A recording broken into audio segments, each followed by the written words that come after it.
ਸਾਡੇ ਦਰਮਿਆਨ ਮਾਨਯੋਗ ਨਾਇਬ ਸੈਣੀ ਜੀ ਜੋ ਕਿ OBC ਮੋਰਚਾ ਭਾਰਤ ਦੇ ਮੀਤ ਪ੍ਰਧਾਨ ਔਰ ਲੋਕ ਸਭਾ ਕੁਰਸ਼ੇਤਰ ਤੋਂ ਮੈਂਬਰ ਪਾਰਲੀਮੈਂਟ ਆ ਤੇ ਸਾਡੇ ਦਰਮਿਆਨ ਆਪਣੇ OBC ਮੋਰਚਾ ਪੰਜਾਬ ਦੇ ਜਨਰਲ ਸੈਕਟਰੀ ਸੁਧੀਰ ਸੋਨੂ ਜੀ, ਕਰਨ ਗੌਰ ਜੀ ਮੀਤ ਪ੍ਰਧਾਨ ਆਪਣੇ OBC ਮੋਰਚਾ ਪੰਜਾਬ ਤੇ ਆਪਣੇ ਗੋਪੀ ਜੀ ਦੀ ਪ੍ਰਧਾਨਗੀ ਇੱਥੇ ਜਿਹੜੇ ਜ਼ਿਲ੍ਹਾ ਪ੍ਰਧਾਨ ਇੱਥੇ OBC ਮੋਰਚਾ ਦੇ ਲਾਏ ਹੋਏ ਔਰ ਮਲਹੋਤਰਾ ਸਾਹਿਬ ਕਿਧਰ ਹੈ ਮਲਹੋਤਰਾ ਸਾਹਿਬ ਦੀ ਦੇਖ ਰਹੇ ਹੇਠ ਸਾਰਾ ਇਹ ਪ੍ਰੋਗਰਾਮ ਹੋ ਰਿਹਾ ਹੈ।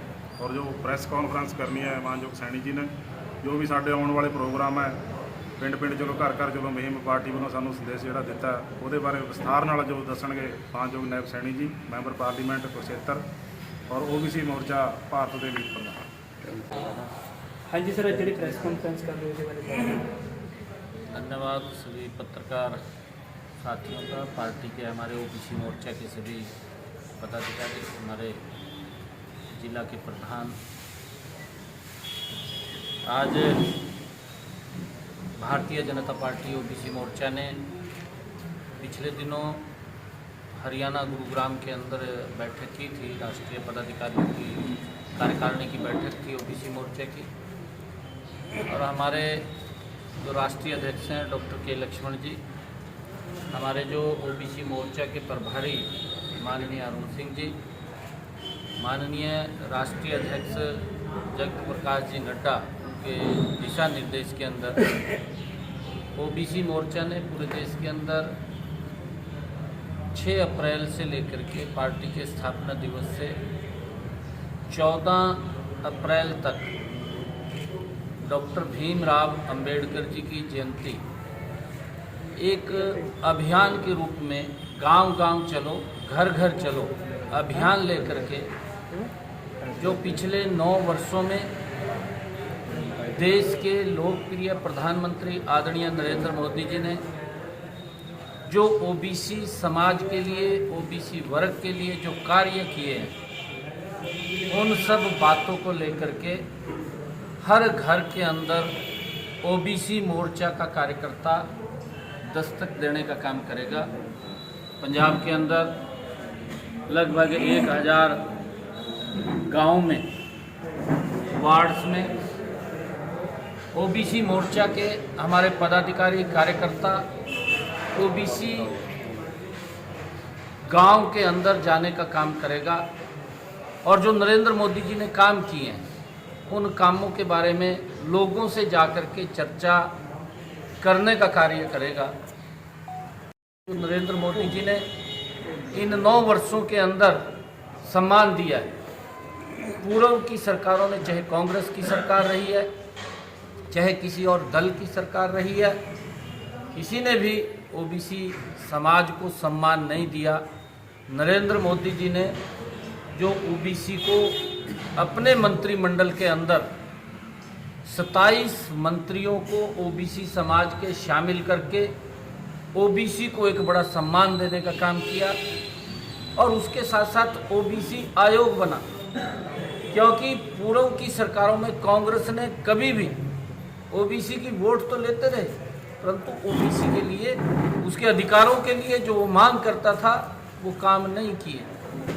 एक आयोग बना करके दंतविहीन कांग्रेस ने छोड़ दिया था, परंतु नरेंद्र मोदी जी ने उसको संवैधानिक दर्जा दिया, उसको शक्तियाँ प्रदान की और उसका लाभ OBC समाज को ये मिलने लगा कि OBC के बच्चों को जो पहली से लेकर के 12वीं तक, वो चाहे केंद्रीय विद्यालय है, चाहे नवोदय विद्यालय है या सैनिक स्कूल है, उन स्कूलों के अंदर 27% का आरक्षण नरेंद्र मोदी ने किया।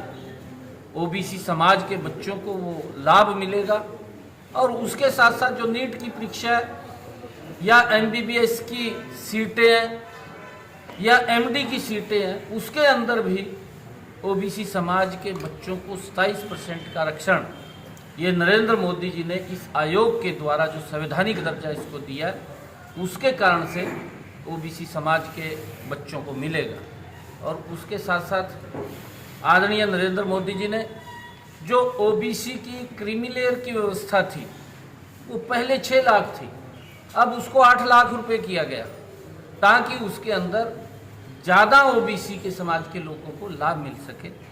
और उसके साथ साथ पीएसयूज़ के जो कर्मचारी थे, उन कर्मचारियों के बच्चों को ओबीसी का आरक्षण का लाभ नहीं मिलता था, परंतु इस आयोग के बनने से पीएसयूज़ के कर्मचारियों के बच्चों को भी आरक्षण का लाभ इसके अंदर मिलना वो शुरू हो गया है। और उसके साथ साथ आदरणीय प्रधानमंत्री जी ने जो ओबीसी के बच्चों के लिए, ओबीसी के युवाओं के लिए एक अलग से वेंचर कैपिटल फंड की व्यवस्था की, और उस वेंचर कैपिटल फंड के माध्यम से ओबीसी के बच्चे अगर उद्यमी बनना चाहते हैं तो उनके लिए 50 लाख रुपए से लेकर के 15 करोड़ रुपए तक का प्रावधान कि वो उद्यमी बन सकें, उसके अंदर ये प्रावधान किया। एक अलग से वेंचर कैपिटल फंड के माध्यम से वो रखा गया है ताकि वो भी उद्यमी बन सके। और उसके साथ साथ और भी आदरणीय नरेंद्र मोदी जी ने जो ओबीसी वर्ग के लिए किया, इन सब बातों को लेकर के ओबीसी समाज, ओबीसी के हमारे पदाधिकारी 6 अप्रैल से लेकर के 14 अप्रैल तक हर रोज किसी न किसी गांव के अंदर एक महाअभियान ये चलेगा, क्योंकि नरेंद्र मोदी जी ने जो काम किए हैं, ओबीसी के लिए जो कार्य किए हैं एक लंबे समय से, क्योंकि हिंदी के अंदर क्लेरिकल मिस्टेक थी, 30 सालों से कांग्रेस ने उसको ठीक नहीं किया और उसके कारण से ओबीसी समाज उसका लाभ लेने से लिए वंचित रहता था।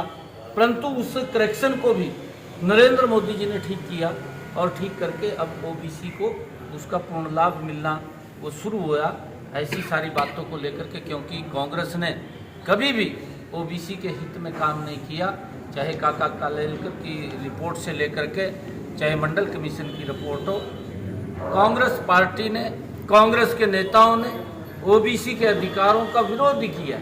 परंतु नरेंद्र मोदी जी ने ओबीसी समाज को एक बड़ा सम्मान दिया।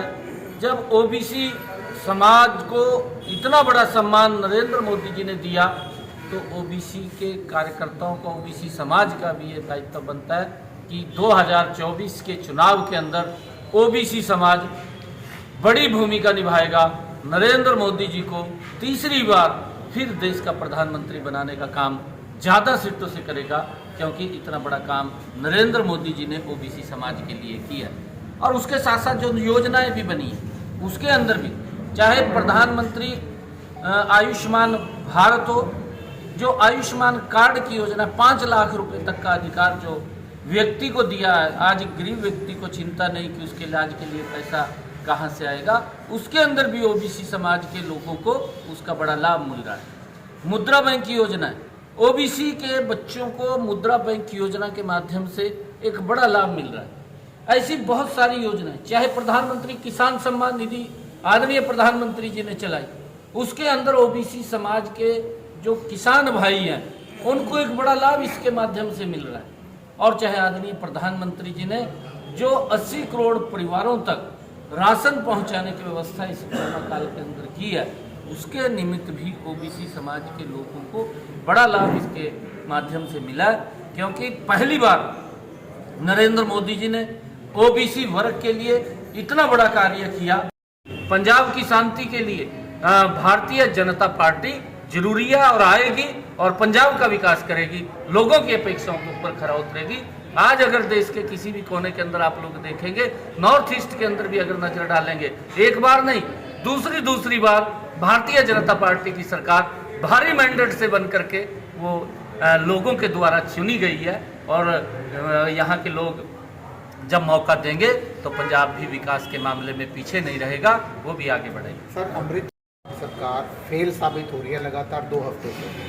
कल देश के गृह मंत्री अमित शाह जी ने कहा है कि किसी भी हालत में इसको अमृतपाल सिंह को पकड़ा जाएगा और जितनी भी खालिस्तानी ताकतें हैं, देश विरोधी ताकतें, उनसे बहुत कड़ाई से निपटा जाएगा। देखिए, बिल्कुल है, भारतीय जनता पार्टी आतंकवाद को लेकर के जीरो टॉलरेंस पे काम करती है और कड़ाई से काम करती है। अगर हम इतिहास देश का उठा करके देखें, 2014 से पहले कांग्रेस की देश के अंदर सरकार थी, किस प्रकार से एलओसी को पार करके आतंकवादी देश के अंदर आकर के हमारे सैनिकों के सिर भी काट ले जाते थे, हमारे सैनिकों को मार जाते थे, आम नागरिक को मार जाते थे। सरकार मूक दर्शक बन करके देखती रहती थी। परंतु जब से 2014 से नरेंद्र मोदी जी देश के प्रधानमंत्री बने, अगर कोई आतंकवादी ने एलओसी बॉर्डर क्रॉस करने का काम किया तो उसको सीधा ऊपर पहुंचाने का काम किया। भारतीय जनता पार्टी सख्ताई से जीरो टॉलरेंस के ऊपर आतंकवाद से निपटने का काम करती है। लोगों को सुरक्षा देना ये सरकार का दायित्व है, परंतु ये सरकार तो पंजाब की सरकार लोगों को सुरक्षा भी नहीं दे पा रही। लोगों के अंदर एक बड़ा भय इस सरकार के आने से पैदा हुआ है। परंतु भारतीय जनता पार्टी आतंकवाद को लेकर के जीरो टॉलरेंस पे काम सर इंटरफेयर करेगी? अमृतपाल सिंह को जैसे नहीं पकड़ पा रही है, केंद्र सरकार इंटरफेयर करेगी इस मामले में? देखिए, ये केंद्र सरकार का अलग विषय है, क्योंकि अलग ये मामला है और उसके अंदर कोई भी इस बात को हम स्पष्ट रूप से एक बात बोलते हैं कि अगर कोई व्यक्ति देश विरोधी गतिविधियों में सम्मिलित होता है, ऐसे व्यक्ति को कोई बख्शने का कार्य नहीं है। भारतीय जनता पार्टी की सरकार, नरेंद्र मोदी की सरकार, अमित शाह जी की सरकार, वो उसके साथ सख्ताई से निपटने का काम करेगी। जन जन तक पहुंचने का काम ओबीसी समाज, हमारा ओबीसी मोर्चा करेगा, ताकि नरेंद्र मोदी जी को मजबूत किया जा सके। और डॉक्टर भीमराव अंबेडकर जयंती तक ये हमारा कार्यक्रम चलने वाला है, क्योंकि डॉक्टर भीमराव अंबेडकर जिन्होंने पवित्र संविधान देने का काम इस देश को किया, उनकी जन्म जयंती 14 अप्रैल को है। तब तक के लिए कार्यक्रम हमारे चलेंगे और सारा ओबीसी मोर्चा गांव-गांव, घर-घर जाने का काम करेगा और नरेंद्र मोदी जी की नीतियों को घर-घर तक पहुंचाने का काम करेगा कि ओबीसी के लिए इतना बड़ा कार्य नरेंद्र मोदी जी ने किया। आज इसी को लेकर के ये हमारे पंजाब सरकार को 1 साल हो गया, पंजाब में कैसा कार्य कर रही है, पंजाब में कितना कुछ बदलाव होगा? देखिए, पंजाब के अंदर क्योंकि जिसके मुखिया स्वयं भ्रष्टाचार में लिप्त हों और जो लोग ये बात मंच के ऊपर खड़े होकर के बोलते थे कि हम कट्टर ईमानदार हैं, आज उस कट्टर ईमानदारी का चोला उतर गया है।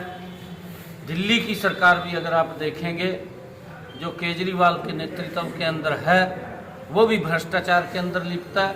उसके आजू बाजू के दोनों जेल के अंदर पड़े हैं।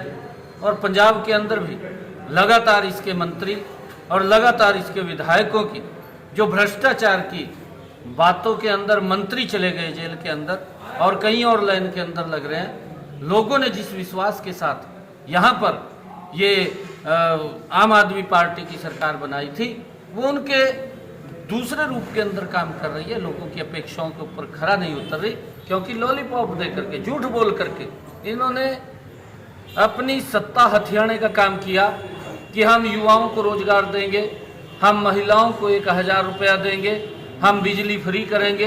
इस प्रकार का झूठ बोल करके सस्ती लोकप्रियता, सस्ती राजनीति लेने का काम इन्होंने किया। परंतु आज पंजाब का आम आवाम इनकी नीतियों से तंग आ चुका है। इनका चेहरा लोगों के सामने वो आ गया है कि किस प्रकार के लोग हैं।